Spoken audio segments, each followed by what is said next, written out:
Welcome back, my dear students. As we are studying the buoyancy here, in continuation of the same topic, under one very interesting topic in that is the existence of metacenter.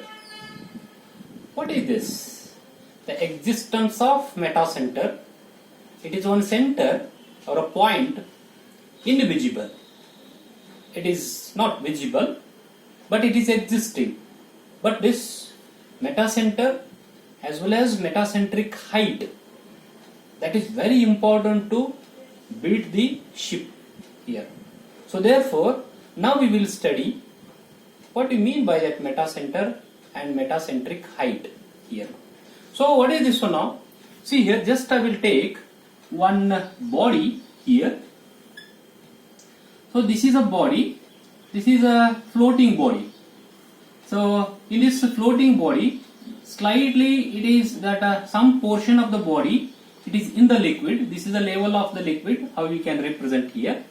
This is the portion of the body below this level of the liquid. This is the portion of the body which is submerged here now. Then above this level, some portion of the body, it is floating here. So now the central axis I will draw here now, that is called as the normal axis. This is called as the normal axis here. This is called as the normal axis. Then total CG of this body, total CG of this total body is the G. I will mention at the center of this axis, it will comes here now, somewhere here. It is represented as G here now. It is the CG of this total body here. So next one, what is buoyancy or a center of buoyancy? Buoyancy force, which is the force applied by the fluid when the body is submerged in a liquid in a vertically upward direction on the body. So that is called as the buoyancy force here. Where is the center of buoyancy? Center of buoyancy, it is the total that buoyancy force is acting at a one point. It is called the point of application of the force here now. That is called as that is center of buoyancy here now. What I will do here now, I will take a center of buoyancy below the G here now. Below the G, where because the center of buoyancy, what is this one now? Center of buoyancy is nothing but it is the CG of the submerged portion of the body. Very important to study here now. CG of the submerged portion means only this portion here. If I take only submerged portion in this liquid here now, the CG of this only the submerged portion is the center of buoyancy, because the buoyancy force, or it is a force, it is how much the force by the fluid, how much water displaced by the submerged portion of the body. So that is called as that is a buoyancy force here now. Buoyancy, that B is the center of buoyancy, is nothing but it is the CG of the submerged portion of the body, or else it is the CG of the water displaced, or a liquid or fluid displaced by the submerged portion of the body. That is called as the buoyancy force here, right? So now this is that G and this is B, center of buoyancy and the center of CG here now. Now it is the stable condition, that equilibrium. The weight is there, weight is acting at the G point here now, that is a W here, and the buoyancy force, the weight is acting vertically downward here now, and the buoyancy force is there, it is acting always, it's vertically upward, it is a FB here now. So here the W is almost, it is W weight, it is there here now, which is less than or equal to FB here. That means it is a stable equilibrium here. This is the stable equilibrium here now. So therefore this body is totally, it is a floating and it is a stable here. So now next what I will do, so in continuation of this, what I will do here now, so same in that body, I will disturb it. I will disturb it means somewhere in some angle, that means I will disturb it here like this here. Same body, the same body, if I disturb it here. So if I disturb in a clockwise direction, see here now, it is a disturbance here now. It is a disturbance. Or I will disturb with some angle here now. That angle is called as the angle of heap. Angle of heap. It is there. I will disturb this body. Just I will disturb this body in a clockwise manner. What happens? The W and FB, weight of the total body and that buoyancy force. What will happen? This one. CG of the body will be not changes here now. G will be remains where it is there. There will be it is. Why? Because the total weight of the body is not changing and shape of the body is also not changing. So therefore the CG will not be changes its position. It will remains there only. But when we are disturbing here now, the point B is there. That is the center of buoyancy is there. It will be changes its position. Why? Because see this one now. Only this is before this disturbance. Only this much of portion is submerged. After that disturbing here now, you see this one now, the submerged portion is changing, increasing or changing here now. So when the submerged portion is changing, it will displaces the more amount of the water or a different amount of the water when it is earlier, as it is earlier here now. So therefore, so what happens here now? The center of buoyancy is changing its position somewhere at B dash here now. Just I will take it is a B dash here now. So now I will take a force here. So what is this one? At the G, the weight of the body is acting vertically downward. It is not changing at all.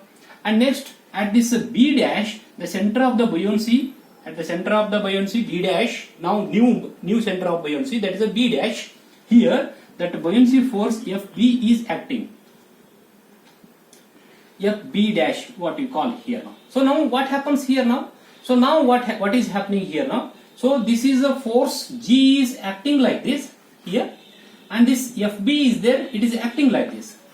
This is FB dash here, buoyancy force. This is the weight here now. So you see these two here.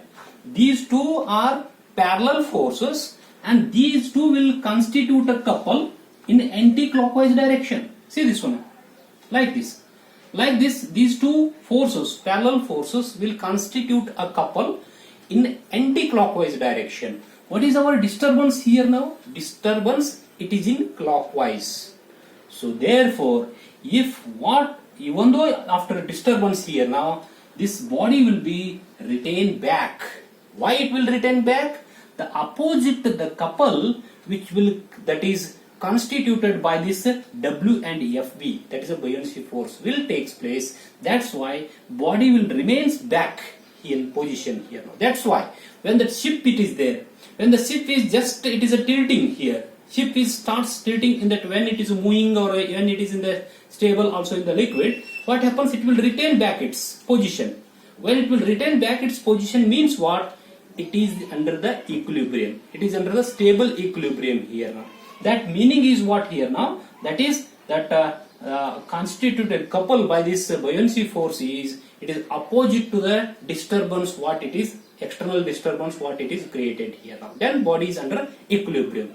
Next what I will do here now, in continuation of that, the line of action of this buoyancy force I will extend it here now, vertically upward.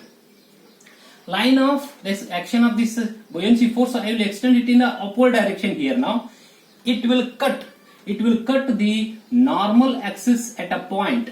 That normal axis when it will cut at a point, then it is called as the M. M means it is called as the metacenter.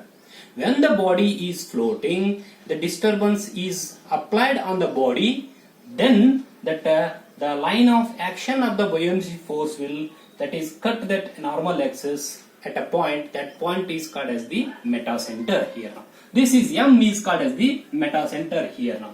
It is not visible, imaginary. It will changes as that how much angle is given, how much disturbance is given, fluid and body shape. It depends on that many parameters here now. So next one here now, the G height is there. This is GM. Here it is the GM is there. This height is called as the metacentric height. This height is called as the metacentric that height here. So very important term what we are getting here now, metacentric height. This metacentric height, it may be positive here now. It may be positive. The metacentric, it may be negative here now. In this case, the value here. So positive negative means what? When the metacentric is positive, it means that body is under stable condition. We will see in the next that derivations and all. But when it is negative here now, body is not equilibrium, not stable. Once it will be tilted, it will not come back. It will not come back. It will be tilted only. It will be start submerging, as that Titanic will submerged. So when this is that a metacentric height will becomes a negative, and the weight W will becomes, it is very higher than that buoyancy force. So then that total body will starts submerging, means it will goes down here in this case. That is the case that we have to study. This is the study of metacenter and metacentric height, where GM is the metacenter. So what we will do? We will do on some experiment on this here now. This is the body here. In this, just I am putting one nut here now to increase its weight. To increase its weight, just I am putting one nut inside this one. No? I will closely tight this one, and I will take this the can. It is having that water here now. So what I will do here? Just I will leave this body here like this. This is just like you see that this body is a ship. Assume that this body is a ship here now. So what happens here now? Just I will leave here. So what happens? It is a floating. It is floating here now. It is floating, even though if I am giving some disturbance to this, see here, I will give some disturbances like this here now. Even though if I am giving some disturbances, angle disturbances, it will retain back its position and it is floating here now. It will not goes down. It will not start submerging here now. So why it is so?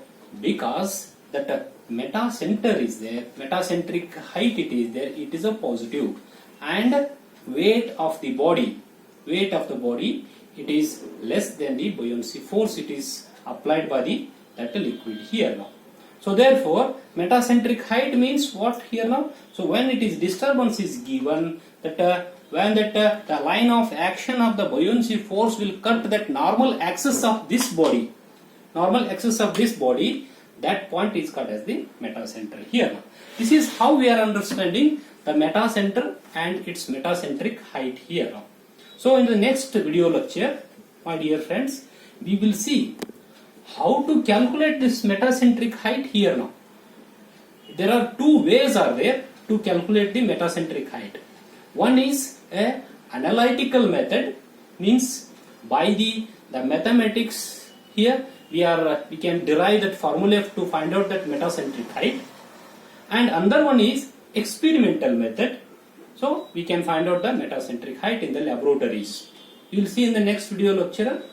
Thank you very much.